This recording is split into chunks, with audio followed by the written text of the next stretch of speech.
Но нашей командой мы собрались более 8 лет тому назад.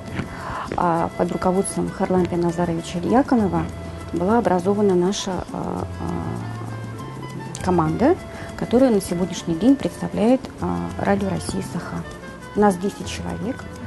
Мы работаем на 2 языках, на якутском и на русском. В основном, конечно, формат у нас информационный. Мы предпочитаем работать с новостями. В информационном жанре мы делаем передачи подробности, репортер. У нас ежедневно по вечерам идут прямые эфиры на русском, на якутском языке.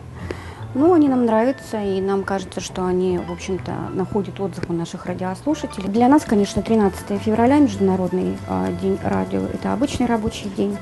А отмечаем мы свой праздник 7 мая со всеми вместе радиошниками. Поздравляем друг друга на всех широтах нашей России.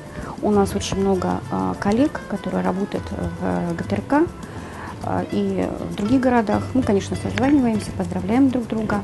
Очень редко друг друга видим, больше знаем друг друга по голосам. Но это, в общем-то, и понятно. Ну, а редакцию мы выезжаем на природу, конечно. Это первые наши выезды весной.